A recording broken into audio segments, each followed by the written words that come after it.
नमस्कार दोस्तों, कैसे हैं आप सब। डे वाइज सीरीज की एक और वीडियो में आपका स्वागत है।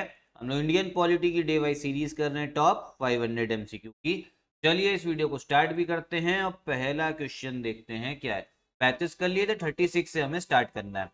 अब इसमें देखिए क्या बोला जा रहा है। The power of the supreme court of India to decide disputes between the centre and the states falls under its. केंद्र और राज्यों के बीच होने वाले विवादों का निर्णय करने की भारत के उच्चतम न्यायालय की शक्ति आती है, किसके तहत आती है। ठीक, पहली चीज तो ये समझिए कि जो आपका सुप्रीम कोर्ट है ना, ठीक, इसके अलग अलग शक्तियां, अलग अलग केस सुनता है। उसमें से एक केस ऐसा होता है, मान लीजिए कि वो आपकी सेंट्रल गवर्नमेंट या स्टेट गवर्नमेंट के बीच में है। ठीक है, इनके बीच में कोई विवाद है। जैसे एग्जाम्पल के तौर में मैं आपको बताता हूँ, अभी कुछ ही महीने पहले की न्यूज थी, जो आपकी केरला की सरकार थी ना, जो आपकी केरला की गवर्नमेंट थी, ये जो है सुप्रीम कोर्ट गई थी। किसके खिलाफ? आपकी जो केंद्र सरकार है ना, सेंट्रल गवर्नमेंट, इसके खिलाफ गई थी। मुद्दा क्या था? इनको भैया केंद्र सरकार का एक एक्ट जिसमें बोला गया था केरला सरकार जो है ना, और पैसा जो है मार्केट से बोरो उधार नहीं ले सकती है। ठीक है, लेकिन केरला सरकार का कहना था हमें और लेना है, हमें डेवलपमेंट काम करना है। तो एक कानून बन रखा है, तो इसी कानून के विवाद को लेके अब जो विवाद है इसका भैया आपका डिस्प्यूट कौन सुलझाएगा? वो सुलझाएगा आपका कोई न्यायालय सुलझाएगा। तो क्या केरला जो सरकार थी वो हाई कोर्ट भी जा सकती थी? किसे नहीं, वो सिर्फ सीधा कहां जा सकती? Supreme court. तो क्योंकि हमारे संविधान में लिख रखा है, कौन से आर्टिकल के तहत? आर्टिकल 131 के तहत, कि अगर कोई भी डिस्प्यूट हुआ केंद्र और राज्य सरकारों के बीच में, तो सीधा कहां जाएंगे? सुप्रीम कोर्ट जाएंगे। ठीक है, किस आर्टिकल के तहत? आर्टिकल 131 के तहत। तो इसमें जो इनका ज्यूरिसडिक्शन होता है ना, वो आता है आपका मूल अधिकारिता के अंतर्गत। ठीक है, मूल अधिकारिता के अंतर्गत ओरिजिनल ज्यूरिसडिक्शन। ओरिजिनल ज्यूरिसडिक्शन का मतलब ये है मूल अधिकारिता का, कि जो सीधा जो पार्टीज है ना, वो कहाँ आएंगे? जैसे कि आपकी केरला सरकार हो गई और केंद्र सरकार, सीधा कहाँ आएंगी? सुप्रीम कोर्ट जाएंगे। ठीक है, हाई कोर्ट वगैरह नहीं जा सकती, ना ही कोई डिस्ट्रिक्ट कोर्ट, सीधा सुप्रीम कोर्ट जाना है। और सुप्रीम कोर्ट के अलावा भी कोई भी इनका केस जो है सुनेगा भी नहीं। अगला क्वेश्चन क्या है? According to constitution of India the term district जज शैल नॉट इंक्लूड। भारत के संविधान के अनुसार जिला न्यायाधीश से अभिप्राय नहीं है। ठीक है, किस चीज का अभिप्राय नहीं है? पहली चीज तो ये समझो, जो आपका डिस्ट्रिक्ट जज होता है, इनकी जो नियुक्ति है ना, वो नियुक्ति करते हैं आपके गवर्नर। पहली चीज तो ये इंपॉर्टेंट फैक्ट हो गया आपके एग्जाम के लिए। डिस्ट्रिक्ट जज को अपॉइंट कौन कर रहा है? वो गवर्नर कर रहे हैं, राज्यपाल। और किसकी राय लेके करेंगे? ये राय लेके करेंगे उसी राज्य का जो हाईकोर्ट होगा ना, उससे राय लेंगे और इनसे कंसल्टेशन होगा, फिर डिस्ट्रिक्ट जज की नियुक्ति होगी। ठीक, अब इसमें बोला जा रहा है डिस्ट्रिक्ट जज से क्या क्या इंक्लूड नहीं है। ठीक है, जो आपका डिस्ट्रिक्ट जज है, इसमें आपका मुख्य प्रेसिडेंसी मजिस्ट्रेट भी आता है, चीफ में आपका प्रेसिडेंसी मजिस्ट्रेट। ठीक, फिर इसका सेशंस जज भी आता है, सत्र न्यायाधीश भी आता है। ठीक है, फिर आपका chief justice of a small court, लघु मामलों के न्यायालय का मुख्य न्यायाधीश, ये भी आएगा इसमें। ठीक है, इसमें कौन सी चीज नहीं आती डिस्ट्रिक्ट जज में? वो आता है आपका ट्रिब्यूनल जज। ठीक है, कौन सा नहीं आता? ट्रिब्यूनल जज। तो करेक्ट आंसर इसी वजह से कौन सा हो जाएगा इस क्वेश्चन का? होगा वो सी वाला। ठीक है, तो गोले में कौन सा लगाओगे? वो लगाओगे सी वाला लगाओगे। ठीक है, ध्यान रखना, बाकी मैं इरेज कर दे रहा हूँ ताकि ये ध्यान रहे आप। ये अगला क्वेश्चन भी देख लेते हैं क्या है। में क्या बोला जा रहा है? Which one of the following is a part of the electoral college for the election of the president of India but does not form part of the forum for its impeachment. निम्नलिखित में से कौन सा भारत के राष्ट्रपति के निर्वाचक गण का तो भाग है, परंतु उसके महाभियोग अधिकरण का भाग नहीं है? अब देखिए इसमें है क्या ना, ये प्रेसिडेंट के चुनाव को लेकर बात हो रही है। फिर उनको हटाने का जो तरीका है, जिसको इम्पीचमेंट बोला जाता है, महाभियोग, उसके बारे में बात हो रही है। तो ऐसा समझो, जो आपके प्रेसिडेंट है ना, इनके चुनाव में वोट कौन करता है? पहली बात तो जो आपके निर्वाचित जितने भी सांसद हैं, एमपी, ठीक है, जो आपके सांसद हैं, ठीक, ये वोट करेंगे। जो जितने भी निर्वाचित है, इलेक्टेड है। ठीक है, लिख दे रहा हूं मैं इलेक्टेड। फिर आपकी जितनी भी विधानसभा के जो एमएलए हैं, ठीक है, विधानसभा, विधानसभा को इंग्लिश में क्या बोलते हैं? Legislative assembly. जितने भी आपके विधायक हैं ये वोट करते हैं। ठीक है, और कौन करता है? आपकी जो दो केंद्र शासित प्रदेश, यूनियन टेरिटरी, कौन सी? दिल्ली और पुडुचेरी, वहां के भी एमएलए जो है वोट करेंगे। सिर्फ निर्वाचित एमएलए की बात हो रही है, एमपी भी निर्वाचित है, इलेक्टेड है। ठीक है, ये वोट करते हैं। लेकिन अगर राष्ट्रपति भैया इनकी ये आप चुन के आ गए, लेकिन इनको अगर 5 साल के पहले हटाना है, तो उसका भी प्रावधान दे रखा है हमारे कॉन्स्टिट्यूशन में। उसका नाम होता है इम्पीचमेंट, महाभियोग। ठीक है, इसके बारे में एक अलग से मैं वीडियो भी बना चुका हूँ। क्या नाम होता है इसका? इसका नाम होता है इम्पीचमेंट होता है आपका। ठीक, अब इसमें इम्पीचमेंट में कौन वोट करता है? इसमें इम्पीचमेंट में वोट करते हैं आपके जितने भी सांसद है ना, जितने भी आपके एमपी हैं, चाहे फिर वो लोकसभा क्यों चाहे राज्यसभा क्यों, सबको वोटिंग करनी होती है।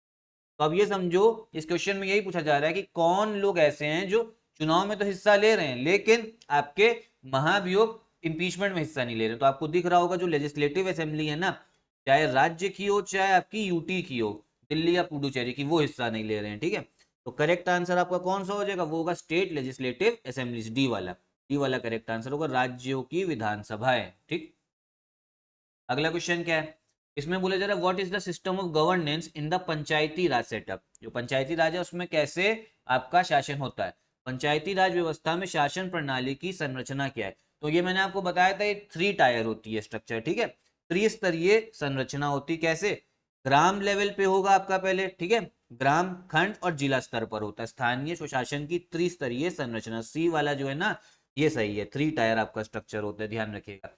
एक विलेज लेवल पे होगा, गांव लेवल पे, फिर ब्लॉक खंड लेवल पे और डिस्ट्रिक्ट आपका जिले लेवल पे। ये 40 वाला जो क्वेश्चन है इसमें थोड़ा हल्का सा मिसप्रिंट है, अगला देखते हैं। अब इसमें बोला जा रहा है कौन सी स्टेटमेंट करेक्ट है। अब देखिए इसमें बात हो रही है जो प्राइम मिनिस्टर को लेकर बात हो रही है, जब प्रधानमंत्री जो है अपने मंत्रियों को चुनते हैं। ठीक, पहला स्टेटमेंट क्या बोला जा रहा है कि केवल उन लोगों को मंत्री के रूप में चुना जा सकता है जो संसद के किसी भी सदन के सदस्य हैं। तो ये वाला गलत है। जैसे मैं आपको एक एग्जांपल देता हूँ, 2014 में क्या हुआ था ना, 2014 में आपके मोदी जी जीत के आए थे, ठीक है, इनके ये प्रधानमंत्री बने थे। उस समय पे जो आपके अरुण जेटली थे ना, अब तो इनकी डेथ हो गई है, जो अरुण जेटली थे ये उस समय पे अमृतसर से शायद चुनाव लड़े थे लेकिन ये हार गए थे। ठीक, लेकिन तब भी इनको क्या करा कि तब भी इनको वित्त मंत्री, फाइनेंस मिनिस्टर बना दिया गया था। ठीक है, तो मैं संविधान में दे रखा है कि अगर किसी भी इंसान को मंत्री बनाना है और प्रधानमंत्री चाहे तो उसको बना सकते हैं, बस करना क्या होगा। अब देखिए ना ही ये लोकसभा के सदस्य थे ना ही राज्यसभा के, बस करना क्या होगा ना, इनको 6 महीने के अंदर अंदर किसी भी सदन में ना इनको सदस्यता चाहिए। वो होता क्या है ना कि राष्ट्रपति 12 लोग को निर्वाचित करते हैं राज्यसभा में, तो उसमें से लोग प्रधानमंत्री करवा देते हैं, या कहीं राज्यसभा का अलग चुनाव हो रहा है तो उसमें करवा दिया जाता है। ठीक है, तो ये तरीका है, किसी को भी प्रधानमंत्री जो है मंत्री बना सकते हैं। बस होता क्या है ना, उनको 6 महीने के अंदर संसद के किसी भी आपके सदन में सदस्यता चाहिए होती है। ठीक, तो इसी हिसाब से इसका जो करेक्ट आंसर है वो हो जाएगा आपका सी वाला। अपने मंत्रिमंडल में मंत्री के रूप में काम करने के लिए व्यक्तियों को चयन करने में पूर्णतः स्वविवेक का प्रयोग करते हैं। कौन, प्रधानमंत्री, किसी को भी चुन सकते हैं। ठीक, और फिर 6 महीने के अंदर इनको क्या करना है, वो उनको सदस्यता दिलानी। अगला क्वेश्चन देखते हैं क्या है, इसमें माइनॉरिटी को लेके बात हो रही, अल्पसंख्यक को लेके। तो देखिए जो माइनॉरिटी शब्द है ना ये हमारे संविधान में कहीं पर भी डिफाइन नहीं है। बहुत लोगों को लगता है कि कहीं पे इसकी परिभाषा दी गई होगी, लेकिन नहीं दी गई। अल्पसंख्यक शब्द की भारत के संविधान में परिभाषा नहीं दी गई, बिल्कुल सही स्टेटमेंट है। ठीक, दूसरा बोला जा रहा है जो आपका अल्पसंख्यक आयोग है क्या वो संवैधानिक निकाय है। ठीक है, संवैधानिक निकाय नहीं है ये बोला जा रहा है, तो ये भी बिल्कुल सही है। जो आपका माइनॉरिटीज कमीशन है वो एक संवैधानिक बॉडी नहीं है, कॉन्स्टिट्यूशनल बॉडी नहीं, बिल्कुल सही है। संवैधानिक कॉन्स्टिट्यूशनल बॉडी का मतलब ये होता है कि संविधान में इसके बारे में मेंशन नहीं है। ठीक है, ये आपका सिर्फ संसद के कानून के रूप में इस बॉडी को बना रखा है, इस कमीशन को बना रखा है। ठीक है, संविधान से नहीं बनी है सीधा, ना ही संविधान संशोधन होकर बनाया गया। तो दोनों स्टेटमेंट जो आपकी सही है। अब इसमें बोला जा रहा है करेक्ट आंसर कौन सा होगा, तो करेक्ट आंसर होगा आपका बी वाला। ए और आर दोनों सही है, लेकिन जो ए है वो सही व्याख्या आर की नहीं करता है, क्योंकि इसमें अल्पसंख्यक की बात हो रही है, वहां पे आपकी अल्पसंख्यक आयोग की, आपकी निकाय के बारे में बात हो गई है, तो इसलिए जो है ना वो आपका करेक्ट एक्सप्लेनेशन नहीं है, बी वाला जो है सही आंसर। अगला क्वेश्चन है, तो जरा संविधान में क्या क्या चीजें मेंशन है। पहली चीज तो ये, जो आपके राष्ट्रपति होंगे वो संसद के किसी भी सदन के सदस्य नहीं हो सकते, बिल्कुल सही बात है। ठीक, एक चीज और समझ लो, जो आपका संसद है, संसद के आपके 3 पार्ट होते हैं, एक होता है आपका लोकसभा, एक होता है आपका राज्यसभा और एक होते हैं आपके राष्ट्रपति होते हैं। ठीक है, जबकि लेकिन राष्ट्रपति जो है ना ही वो राज्यसभा के सदस्य होंगे ना ही लोकसभा के, ध्यान रखना। तो पहला स्टेटमेंट आपका बिल्कुल सही है। फिर क्या बोला जा रहा है, संसद राष्ट्रपति और 2 सदनों से मिलकर बनेगी, the parliament shell consist of the president and 2 houses, ये भी बिल्कुल सही है। अब ये राष्ट्रपति होते हैं जो संसद का पार्ट, क्योंकि कोई भी बिल वो तब तक कानून नहीं बनेगा जब तक लोकसभा भी पास ना कर दे, राज्यसभा दोनों ने पास कर दिया। अब उसके बाद क्या होगा ना, उसके बाद राष्ट्रपति की भी मंजूरी चाहिए, तब जाके वो कानून बनता है। इसीलिए इनको क्या रखा गया, संसद का सदस्य नहीं, संसद का हिस्सा माना गया। ठीक है, और सदस्यता इनकी किसी भी सदन की नहीं होती है।